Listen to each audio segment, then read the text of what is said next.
They are the fabulous learning nerds. Cause if you're tired of the old ways of getting it done, you've got the fabulous learning nerds. Scott, Dan, and Abby are making it fun. The best ideas that you've ever heard. So everybody spread the word. They're gonna keep your wheels turning. The fabulous learning nerds. Fabulous learning nerds. Oh yeah! Hey everybody, welcome back to another fantastic episode of your Fabulous Learning Nerds. I'm your host, Scott Schutte, and with us, you love him, Dan Coonrod. Dan the man. Dan. What's up, Scott? How you doing? I'm doing good. How are you, sir? You could say I am fair to middling. Fair to middling. I'm just guessing that's what you were going to say. Such a great drop. It is a great drop. Yeah. It is. How have things been for you in 2022 since the last time we spoke? So far, so good. I mean, obviously there's a bunch of other crazy stuff going on in the world, but in my little pocket and corner of it, pretty good. How about you? You know, I am holding on to peace and calm. The universe is fighting that, but I'm telling you right now, like, as soon as you find your peace and calm, Dan, you got to hold on to it like it's gold. And again, a lot of things will come at you like, ooh, get anxiety about this, get anxiety about that. And I'm really like, yeah, not today. Kind of not into the anxiety thing. Kind of did it for 2 years. Like, don't want to do it anymore. So I'm super excited that we can get together. I always love this is my favorite time of the week. Totally my favorite time of the week. So it's great that you're here. Folks, I got some good news and bad news. We'll start with the bad news. And that is Abby Dawson is on vacation here in chilly Florida. It is going to be a high of 45 degrees today. Not a great day to go to Disney World, but there probably won't be anybody there, so that'll be fine. So she's out. You won't hear her today. But the good news is we got fantastic friend of the show. You love her. Christy Loudon's in the house. 1, 2, 1, 2, 3, 4.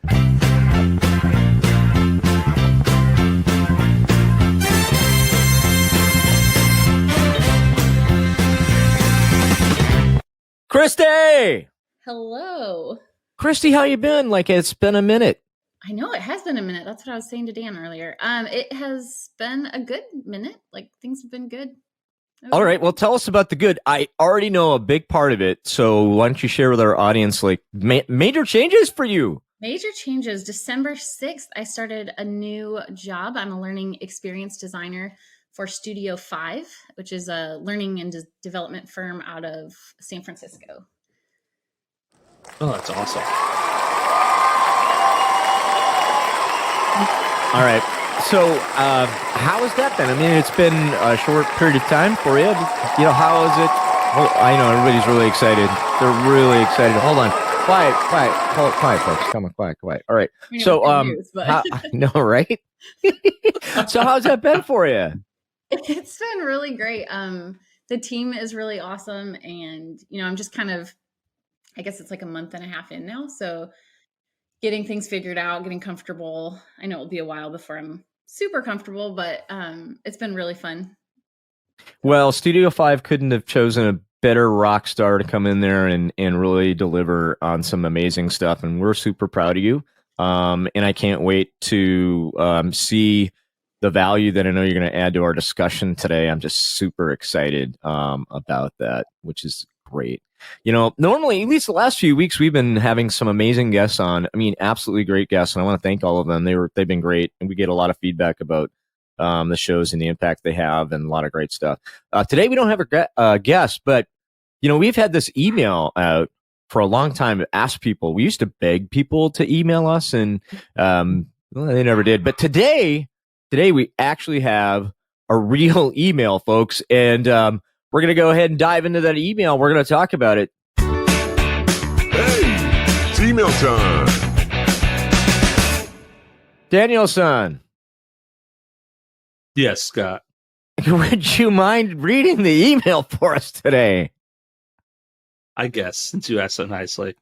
All right, I guys. did ask nicely. Thomas writes, You did. Thomas writes, "Hey, learning nerds. First off, I love what you guys are doing. Your guests have all been interesting and awesome. The discussions have been incredibly thought provoking and helpful. It's been a genuinely great part of my day when I'm listening in." And Thomas has a question for us. "I've always been sensitive to, and it's come up in your great discussion a few times, the idea of understanding how people learn. Most recently, Christy Hewell was discussing how she had to figure out how her own kids learn. It got me thinking about my own workplace and how I'm very interested in figuring out how people learn and try to make available the same information in different formats for those different learning types. But how do you do that in a training setting, virtual or in person? It got me thinking, my personal style of training is very workshoppy. I do this thing with the folks I'm training in real time. This seems to work for the engineers I work with, but I also wouldn't know if I didn't. How can I intentionally work in a lesson design that my delivery will support different types of learners?"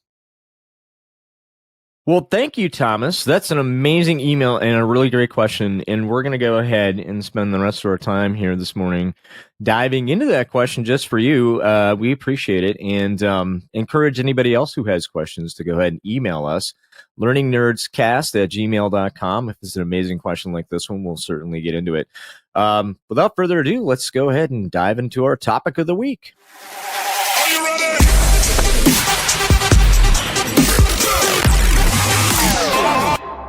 Topic of the week, how do people learn? How do we design for different learning types? Really great question. We're going to go ahead and pull from the resounding wisdom of the three of us and from some folks that I looked up on the interwebs so that we're not just kind of pulling things from our keister. Oh, yeah, for sure, right?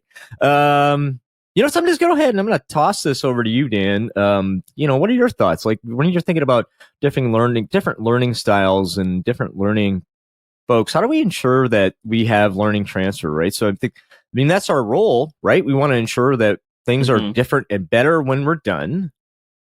How do we ensure that we do that? Oh man, I would say I think right now, the best way to think about learning styles is to make fun and engaging learning, and it's kind of a cop-out answer. Just as we start talking about learning styles, just because I'm not a big proponent of the idea of like visual, auditory, kinesthetic, like I think that's a oversimplification and verging on myth. Oh, 100%. Like, I was listening to the Learning Geeks and they actually brought this up. They've got a great show. You should check them out.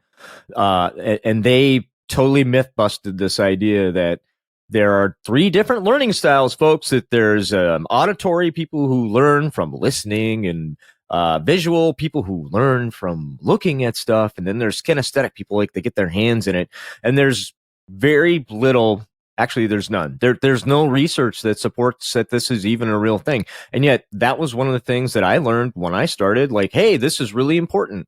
And what I've learned is that it's not. It's something you should keep in mind, but it's certainly not anything that I plan for when I start to design my curricula. I was going to say, I think that this myth persists because unintentionally it works. Because on the way to building curriculum that is visually stimulating, has a listening engagement, is something where they can interact and read and write and touch a kinesthetic feel, you will create engaging content. And so people go, oh, well, I've matched all my learning styles and my learners are doing better. So obviously it's because I'm hitting the visual learners, I'm hitting the auditorial learners, auroral learners, I don't know the word, reading and writing learners, and your kinesthetic. I think it's less that and more they've created good and engaging content. Mm-hmm. Christy, what do you think? I have so many thoughts. I'm coming from teaching high school English originally. And so this was a constant for us, right? Like how I have 30 kids in this classroom, how am I meeting their needs, etc. And so that myth of learning styles persisted for quite a while. I'd say it's just been in the last couple of years that it's been kind of debunked. But another reason I think to add on to what Dan just said about it persisting because it does create engaging learning experience. It also, I think, persists because we do have preferences, right? Like I prefer to learn by reading. That's just the way that works best for me. My husband prefers to learn through video. So I think when we're creating, we have a kind of a bias towards that. Like, well, if I prefer to learn by reading, then others probably do too. But then other people prefer this. So it kind of perpetuates that learning styles myth. But ultimately, I keep coming back to the universal design for learning. I don't know if that's a thing so much with adult learning, but it was definitely with with kids. And just that idea of having multiple modes of representation, which again is exactly what Dan was just talking about. Like having, when you're presenting information, do you have visuals that help reinforce the concept? And are things explained, clearly in the language, but also maybe there are audio version, having just that mix. So it's not so much about matching someone's learning style. It's that if you hear something, read something, watch something, and see a visual of something, you're probably going to learn it better, right, than just one of those. Yeah. So I think it's kind of all of those things put together. That's what keeps whirling around in my head right now. I was just that you mentioned like in the classroom, while I was doing a little bit of research, over half of the states in the nation right now have curriculum design like concerns around like making sure they engage different learning styles. So it's one of those things that's just like as I read and definitely not being a proponent, I was just like, oh, like how can this be so persistent? And no, I think you explained it really well. Just like, hey, by the time you've read this 4 different ways, you've probably picked it up. Yeah, no, I totally agree. For me, I have to always start with who my audience is, and I have to keep in mind what they know and what they don't know, and kind of begin there and have a clear understanding, from a design perspective, what my objective is, and then apply it to my audience. One of the things that I discovered in my research was this little article by a gentleman named John Elkington, and he talks about the learning process, which I thought was, first of all, it was a really short and sweet discussion around the learning process, so it kind of fits really well for radio. But it really kind of touches on some things that I think we're going to need to talk about. And he goes on to say, the learning process in a nutshell. Are you ready? Attention makes us receptive to information, which we process together with prior knowledge until we arrive at conclusions and understanding, which we then apply and test for confirmation. Which I really love because I think it's a nice little encapsulated version of what I think as designers and learning professionals we need to keep in mind, right? So it has to be engaging, right? So if it's boring as all get out, you're done, right? Prior knowledge is key. If that prior knowledge isn't there, we need to instill that everybody has a shared sense of what that knowledge is and what's important, right? Cool. And then arrive at some conclusion through understanding, and there's different ways to do that. We'll talk about that. And then you've got this whole idea of application and retention, right? So whether that's a quiz or asking them to do something, to be able to say at the end of the day that we did our part to ensure that learning happened, and here's our proof of that. What do you guys think of that? I like that as kind of a summary of the learning process. Like as you were reading those different, I don't want to say steps, but just that process, I was thinking, yeah, that's kind of the process we go through, hopefully, as we're thinking through, okay, if we need to design this learning process or this learning experience, like what does my audience know? Who is my audience? What do they know? What don't they know? How am I going to find that out? Because sometimes you may know, sometimes you may not. And then, and I keep coming back to what Dan started with, that whole idea of if it's engaging, it's probably, you're probably going to learn more, which is basically what you just read also, that attention piece. If it's engaging, you're paying attention, more likely to learn if you're paying attention.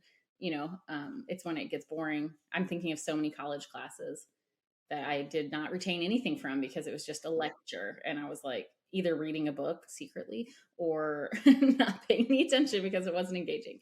And so I like that. What you just read, that was a really nice, like kind of summary of the whole thing, I think.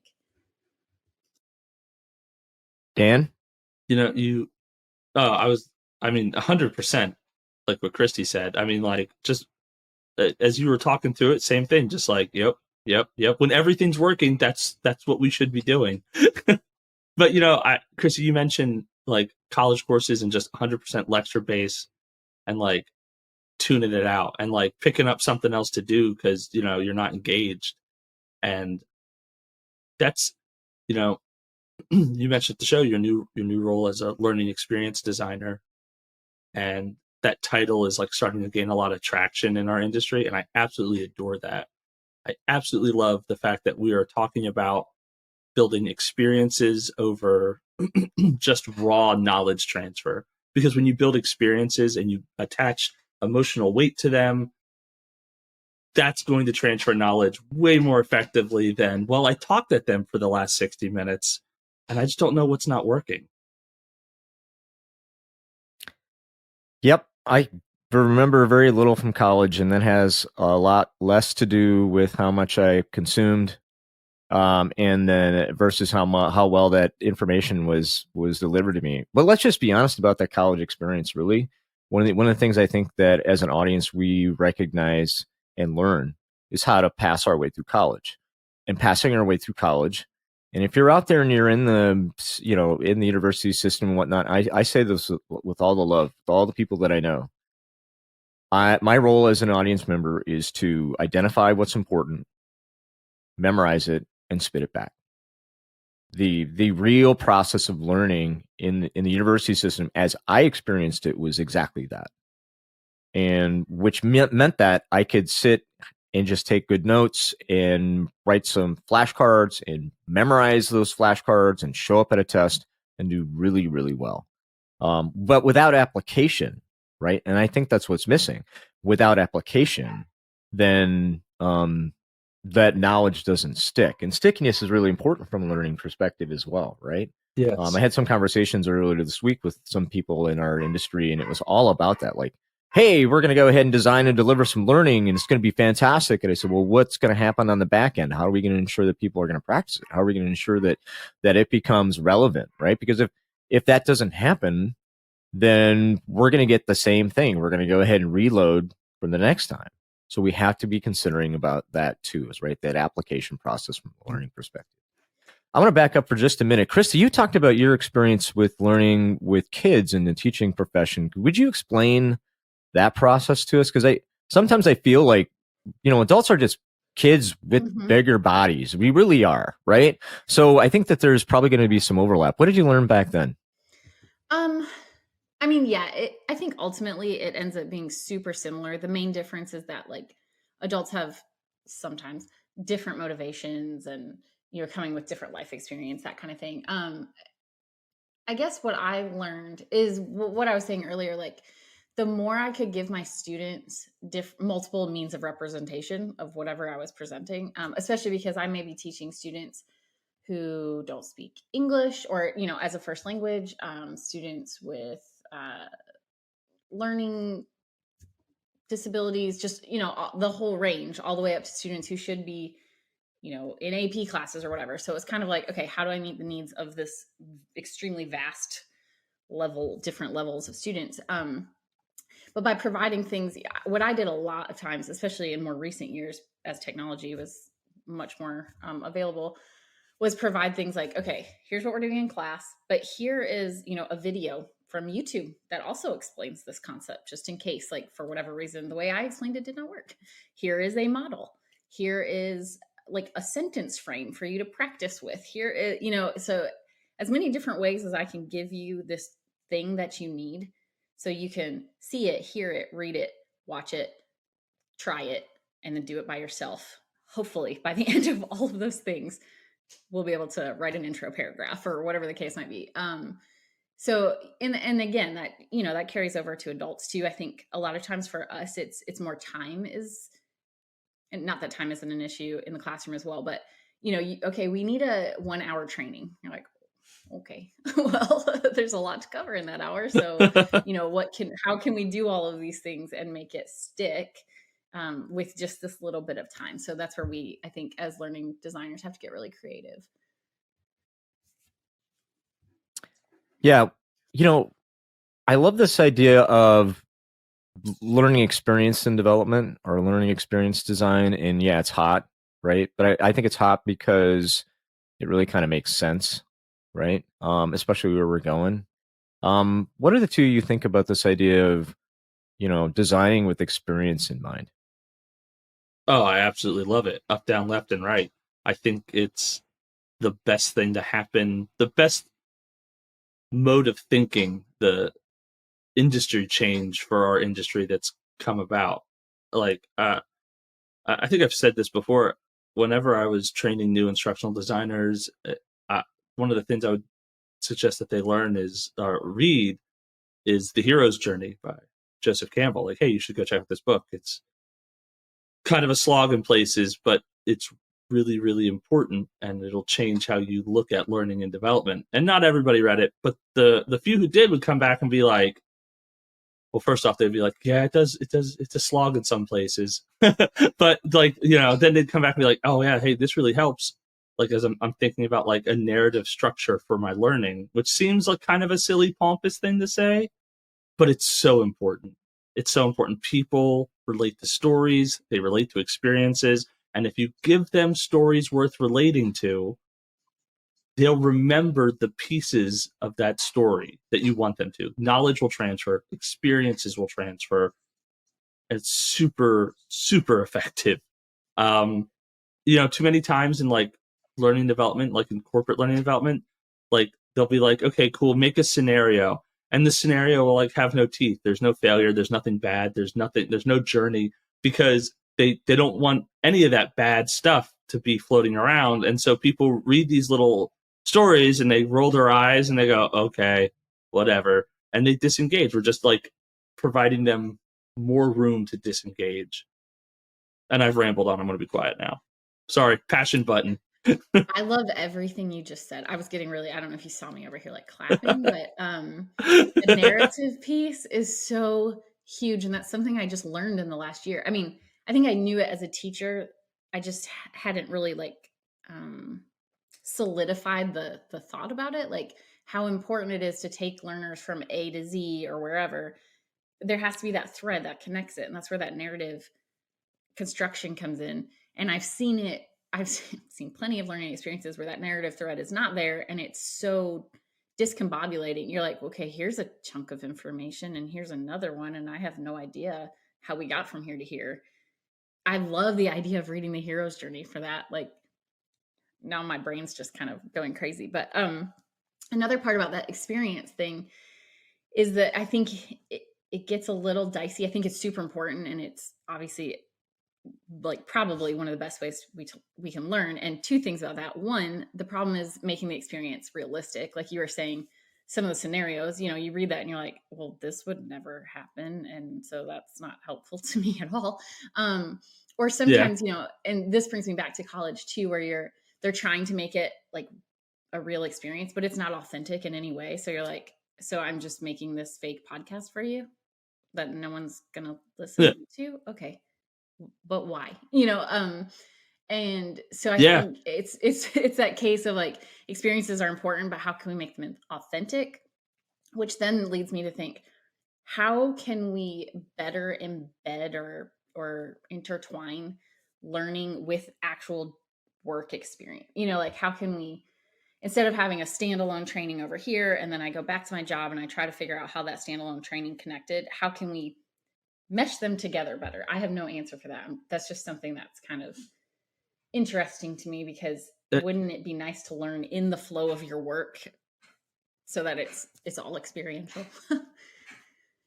I think for like me, one of the things that was most helpful, I got thrown into the world of making sales training. Definitely was not my strong suit. Definitely was not something where I was like, oh yeah, I was made to do this.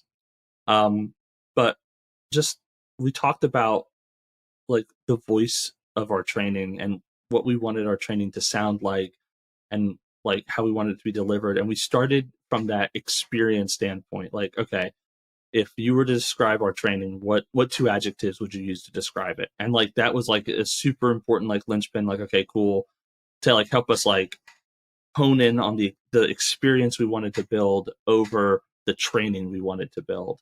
And then once we knew like what our voice was, it was okay, cool. Then in this voice, how do I transmit learning? How do I do knowledge transfer?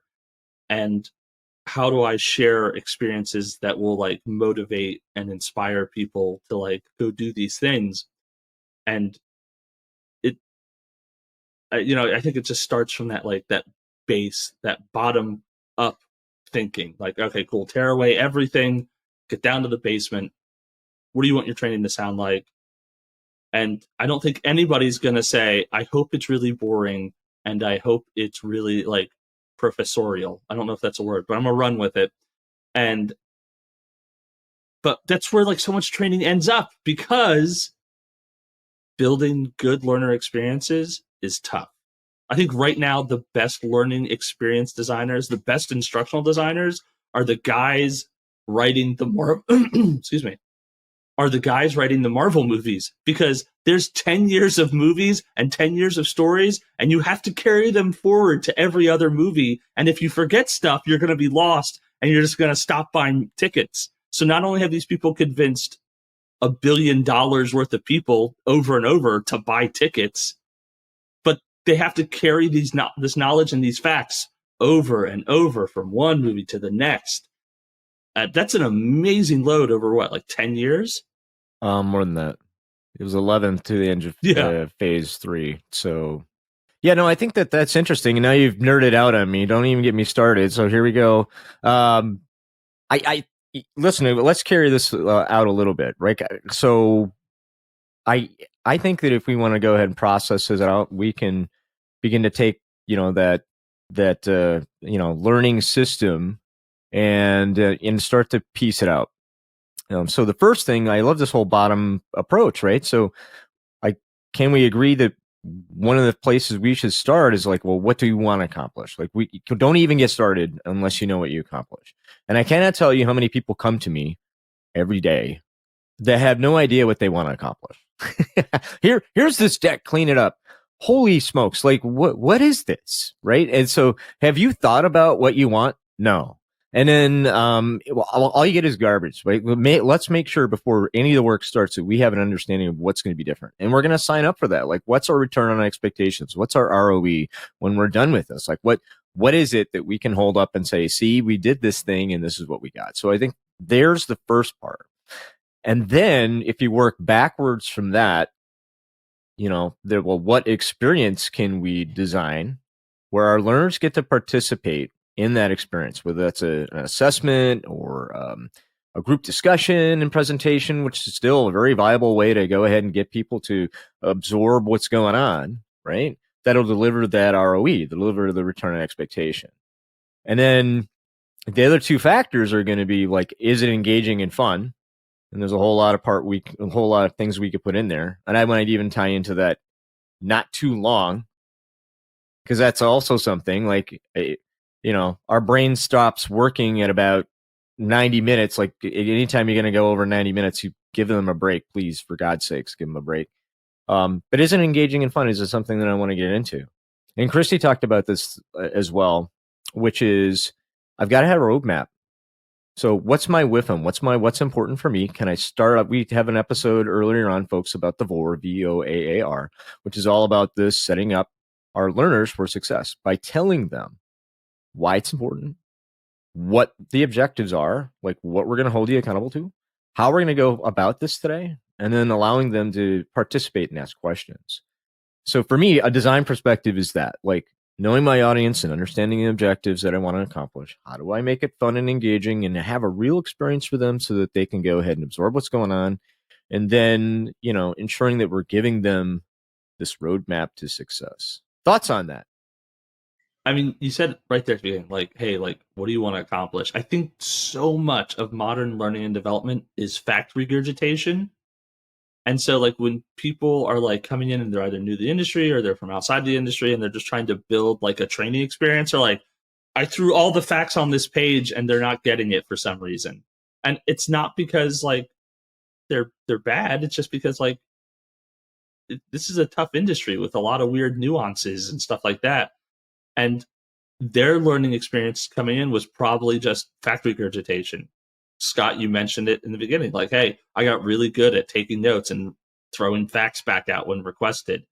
And that's the bottom rung of like, did I transfer knowledge? But it's the one that is easiest tested, but I'm going to say it's probably also the one that's least useful.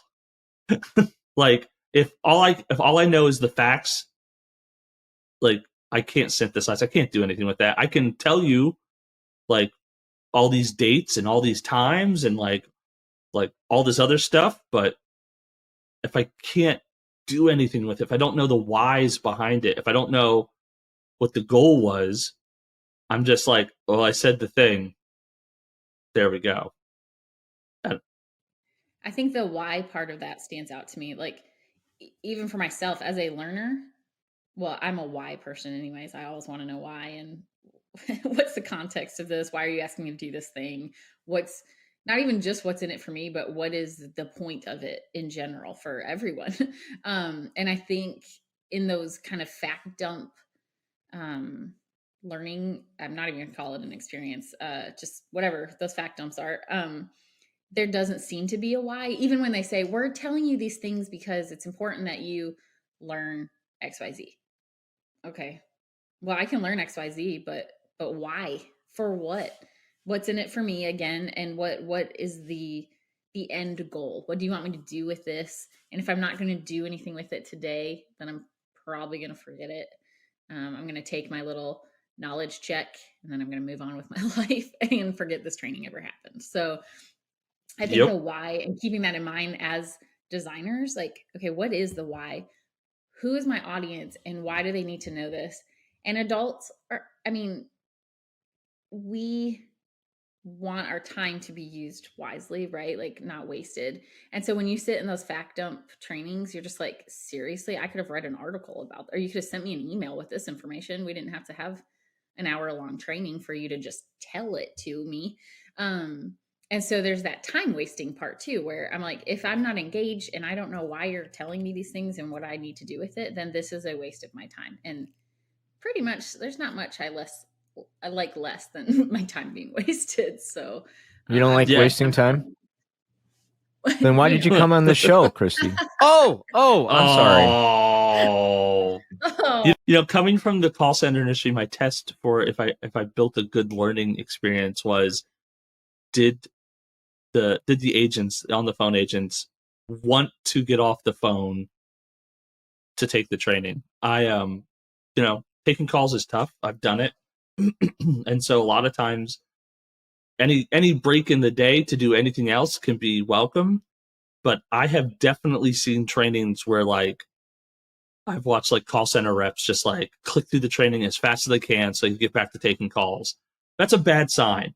If a call center rep is like, I'm just going to click this button and get through this training as fast as possible so I can get back to taking calls, like you probably have not built a good experience.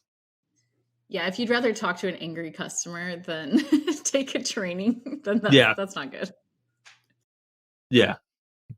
Yeah, I think we've hit on something really important on the WIFM, right? On the why is it important to me? And we talked a little bit about this whole prior knowledge. And I think that's really kind of interesting because I think a lot of things that we train on, or a lot of things that we build experiences around, like people do bring a lot of prior knowledge. And it's identifying, hey, what can I assume that my audience already knows and apply it to what we're talking about, right? So if I think about some of the things that, recently I've been putting together, like what's the value of a photo storage app? Well, the value of a photo storage app is everybody understands taking pictures. Everybody's taking pictures and everybody's lost pictures, right? So let's go ahead and tie our WIFM into, ever lost a picture? How bad does that suck? Right. So, understanding your audience and really trying to identify like prior knowledge and applying that in is cool. One of my tricks, and we've talked about this before, is like, can I find a funny YouTube video? And the funnier, the better. But if it's relevant around prior knowledge and experience, we can begin to talk about that and then bring my audience in. And one of the things I think is really cool, and in the article from Don Eccleton, he talks about this idea of feelings. Because we have feelings, and your audience, whether you want to believe it or not, is going to bring a big bag of feelings with them into our learning. And we need to be aware of that. Now, whether or not we're learning in an environment where everybody's just totally, spazzed out about whatever because, things are spun up and a lot of anxiety. We live in a world like that today, whether we're doing a great job in our learning or not. Like, how do we go ahead and understand our audience there? But one of the things that's really awesome, if we can design things from learning experiences to understand, like, how do I tap into that emotion? Because I'm going to tell you straight up, you go there and you hit on that emotional button, right? You win. I had a mentor a long time ago. Start them laughing, leave them crying. What do you mean by that? Let's start them engaging by having something fun. We get people involved. You hit them with the deep stuff at the end. You hit that emotional button. They're yours forever. And that's really, really positive, powerful knowledge transfer design experience that I've applied in a lot of what I do. And I can't tell you, like, to be able to hit on that emotional end at the end, like, even if it's just tying back to their importance and role, right? So you've all experienced this training, but you're really important. And let me tell you why. Just incredibly powerful, right? So anyway, thoughts on that? That ties right back to the storytelling thing and the narrative that Dan talked about earlier. Like, that's why we read stories, because they elicit emotion. And so the more you can frame that story in such a way that you can at least attempt to elicit the emotions that you want connected with the learning experience, the more likely they are to carry that understanding away with them, because that's how we remember things. We remember things in stories. That's how we tell people what we did this weekend and whatever. And then we also connect things to emotions, and the stronger the emotion, the more we remember it. So, I mean, those two things, if you can tap into the power of those two, then like you said, you've got them. So that's huge. Yeah. 100%.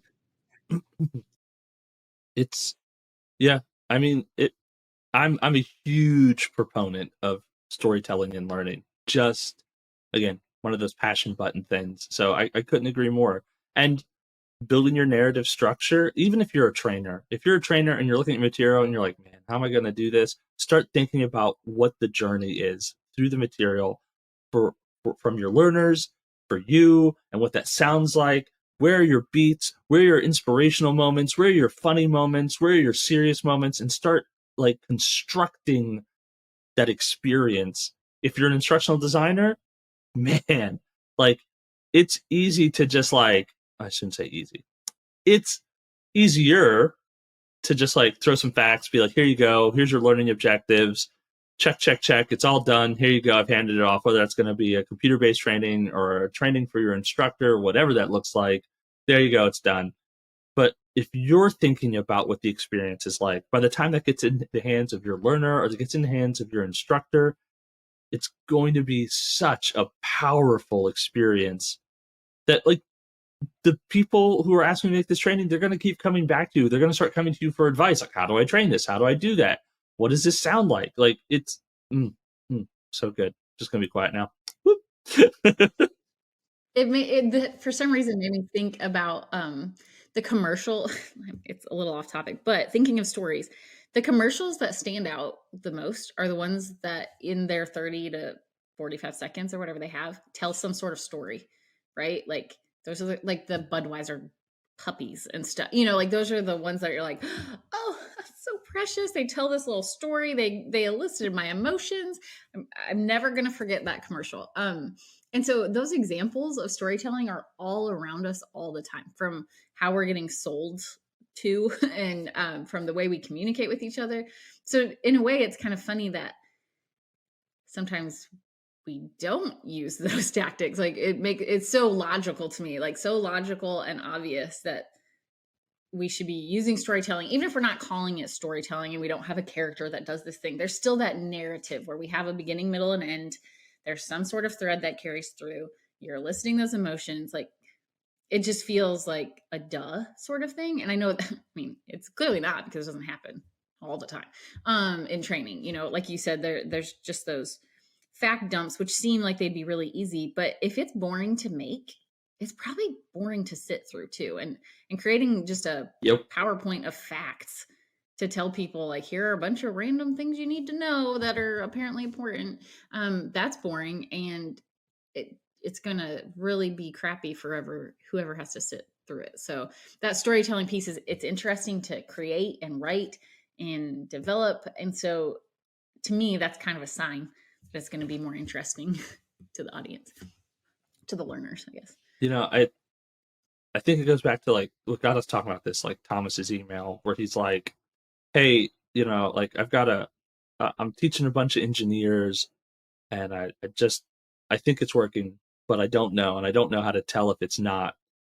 I think that's a message that resonates probably with a lot of instructional designers, both new and experienced, because, you know, like, how am I supposed to make an interesting narrative out of, like, whatever, like, corporate policy has, like, come across my desk to build training for? Like, well, what is this supposed to sound like?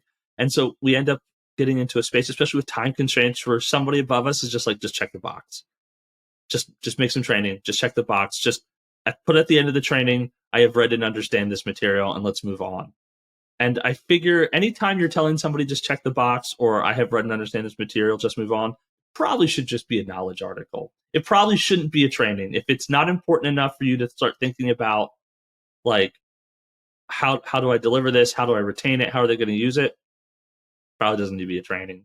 Where I worked, I think one day we calculated that every hour of training was worth a fully loaded Lincoln Navigator. Like, I think it was like $68,000, $70,000 for every hour of training. And so I used to tell, like, learning, like, our learning project managers, like, all of that, like, hey, real quick, before we get too far, is this training worth a fully loaded Lincoln Navigator? Because if it's not, let's talk about just writing an article or just putting out an email. So would you trade this training for a fully loaded Lincoln Navigator, or as they teasingly called it, Lincoln Navigator units? How many Lincoln Navigator units is this training worth? Was the joke I got thrown back in my face more than once. So let's not write an end user license agreement kind of a training. Oh, you know, I hear all those stories about, like, people who are like, oh, I read the full, like, end user license agreement, and it said the first person to read it, like, we're going to give $1,000 to. And I'm like, man, that's, like, what a cool little hook. Also, I will still never read the full end user license agreement because nobody's got time for that. And I don't understand most of what it says. No, it's a check the box activity. It's a feel good activity. And I think you're right. Like, you know, we've always got to go back to, you know, what's going to be new or different when we're done. What kind of story can we tell when we're done? Like, you know what I'm saying? What can I point to from a return on expectations when we're done and say, look, see, this worked. And if I don't have that, then we figure that out well before we get started. Otherwise, it's right. It's a feel good activity. Feel good activities are okay. I don't particularly enjoy doing a lot of feel good activities. They're not, they don't make me feel good. How's that? You know what I'm saying? Like, I want to have impact. Like, I want to have people like, well, listen, here's the best part. Everybody listening, if you're in learning, like, learning people are great people for the most part. Like, I don't know many people in learning that aren't just amazing people. Why? Because we want to have people impact, right? That's why we do what we do. So anytime I'm doing something and I know it's not going to have impact, it's just such a sapping experience for me. And I'm like, I'm going to do it. It's my job. But, you know, think about how we can have better results next time, which kind of begs the question. I know people are listening going, could you give us some examples, right? So let's talk about some examples, both from the story narrative perspective, but also from, say, an experience perspective. And I'll go ahead and start so you guys have an idea of what I'm looking for. We were charged with getting people up to speed on the changing marketplace and how we could better, deal with our largest competitor at the time. And we had this great learning built up with lots of PowerPoint slides and some discussions and whatnot. And then my boss at the time said, we're gonna just punt all of that. And I'm like, thanks for weeks of work. We're gonna punt all of that. But he was right. We're gonna send everybody on a field trip. So we sent everybody in the class, because it was a half-day class, we could afford to do that. We sent everybody out to certain retail stores to kind of get a perspective on what they were doing right and where their opportunities were. And then they came back and gave a presentation on it, which was 1,000 times better than anything that I could have presented. So if you can develop relevant learning experience where the learner gets immersed into something with a new set of eyes and comes back and gets to share out, and that share out's really important, right? Because you can go ahead and that's when they internalize it. Really great example of an experience. So, Christy, how about you? Either from the story narrative or from an experience perspective, an example you can go ahead and leave with our listeners. So I'm thinking of an e-learning I created last year, and in my previous job, I worked. We were creating most of our training for teachers, so. But this still applies. So in the e-learning, it was about basically being more efficient and using Google to like make your life easier as a teacher, which every teacher can relate to. So I created 2 characters. One was kind of a new-ish teacher and one was a more experienced teacher. And we followed them through the whole course, which is, that's nothing new, but creating those characters that were super relatable and the problems they had were super relatable. Like, oh my gosh, I have 47 new emails since this morning, but I also have to grade these papers and I don't know how to do all of these things. And so the kind of mentor teacher would come in and say, oh, here are 3 tools. Here's how to use them. Here's an example of what it looks like when you use them. And then the new teacher or the newer teacher, we would kind of see how her day changed throughout the course. So, that storytelling element, it was just in little bits and pieces because it was really a tool based, like here are all these apps and tools you could use to make your life easier. But seeing it in sort of the context of a school day was kind of more helpful, I think.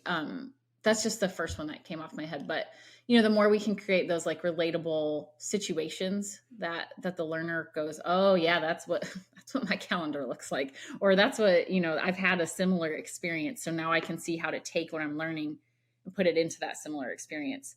Then that's where sometimes I think that storytelling, in addition to the things we talked about earlier, can be helpful. I think for me, when I was a trainer, I was doing call center work. Very early on, I figured out that like if I didn't have a story for each of the rules or policies that I was in charge of transferring, that there was no way they were going to hold on to them. And so I'd spent a lot of time like reaching out to people and being like, hey, I'm super curious about this rule or this policy. Can you tell me like why it is? And, I'd usually get like the factual answers back, like A, B, and C. But sometimes like I would get like the story, like, hey, well, actually this rule exists because this one time somebody did this. And I would always, this doesn't sound terrible, but I would always take great joy in looking at my classes and being like, all right, guys, I'm going to tell you why this rule exists, but let's just keep it here. And just basically treating it like pure gossip. And I knew as soon as I did that rule was set, that they would remember that policy or that rule forever because there was a story, a narrative, a sense of like, oh, this is forbidden secret knowledge or knowledge that is like not supposed to be had. And so I have to hold it. I have to maintain it. And like, I'd be like, cool, they know it. It's good to go. And not everything is going to be hot, juicy gossip for call center policies and procedures or any policies and procedures, but building that sense of like why this knowledge is important and letting people like know that like there are the why. Chrissy talked about the why. As soon as you can work that why into the narrative structure, this is why this rule exists. This is what happened before this rule came to be. And look at this terrible thing. Well, you've built a fable. You've said, okay, like there was peace in the valley and then this bad thing happened. And then our hero had to decide this is what I'm going to do. And then peace was restored. And that's super oversimplification, but like that's pretty much the element.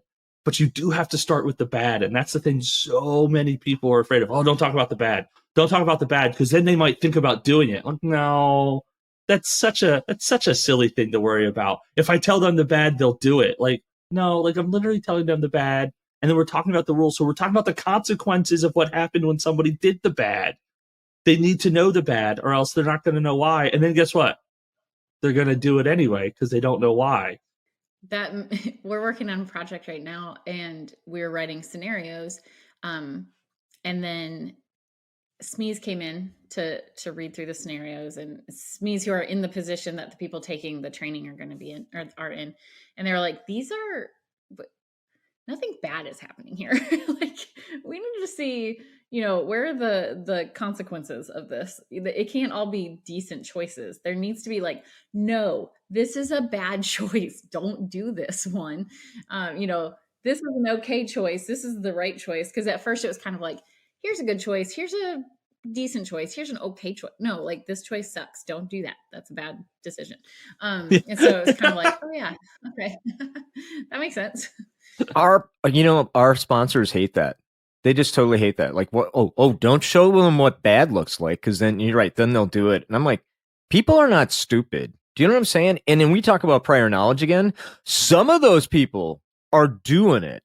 A lot of them are. Like, a lot of them are doing it wrong. And so you go, oh, here's a bad example. Nothing resonates better with an audience member. Like, here's a bad example. And they see themselves in that example and go, oh my God, that's me. I'm doing that. And then all those feelings come up like, oh my gosh. And, this idea that, oh, you can't show them what bad looks like because they'll do it is just nonsense. Like, do it. And oh, by the way, some of the best bad examples are wicked funny and entertaining, right? This is really funny. I'm doing it and I'm dumb and I shouldn't do it, but it's really funny. And so, by all means, anytime you get that pushback, like, challenge them, like, hey, listen, we're going to show them what good looks like too. So don't worry about it. We need to engage our audience. We need to pull on prior experience. We're going to show them what bad looks like. A lot of people are going to go, oh my gosh. It is what it is. So we need to be getting, to wrap this up, but I really appreciate the conversation. Any last final thoughts that we didn't get to talk about that we feel that we should? I'll start with you, Christine. Any other final thoughts that you think you want to bring up on this? No, I just keep, coming back to all the things kind of we talked about. I feel like we can make a list. What is the why?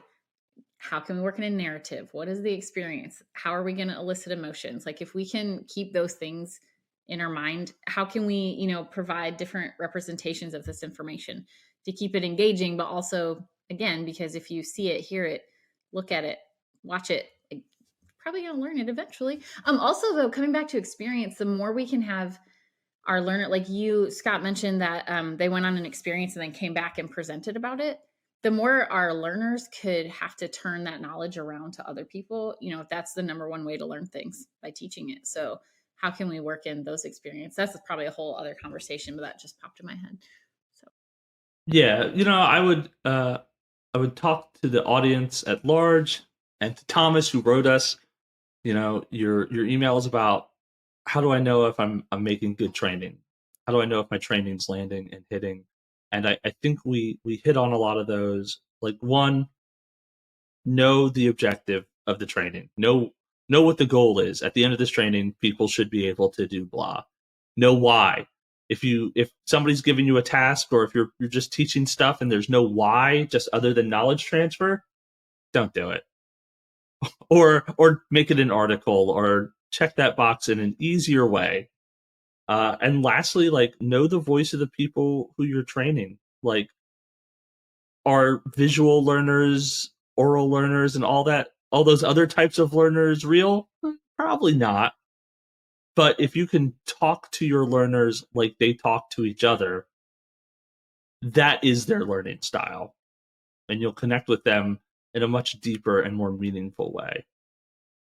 Great stuff, everybody. Thank you, Thomas. Thanks for emailing us again, folks. If you have a question, comment, concern, or you want to join in on the discussion, you can go ahead and email us. And I'm gonna let my good friend Daniel tell us how our audience can go ahead and do just that, and other ways that they can connect with us. So, Dan? Absolutely. Thanks, Scott. Thomas, thank you for emailing us. For all of you guys who haven't emailed us yet, you guys can find us learningnerdscast@gmail.com. We want your questions. We will talk about them just like we did today. We might even reach out and see if you can come on the show. If you're on Facebook, you can find us at Learning Nerds. And lastly, for all of our Instagram peeps, Fab Learning Nerds.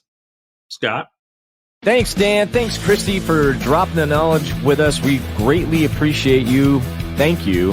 Folks, if you do me a favor, hit that subscribe button, share this episode and our podcast with your friends. We greatly appreciate it. If you're listening to us off iTunes or Stitcher or some other podcatcher, please leave us a review. We'd love to hear how we're doing. We'd love to be able to get your opinions so we can get more of us out to you. And with that, I'm Scott. I'm Dan. I'm Christy. And we're your fabulous learning nerds, and we are out.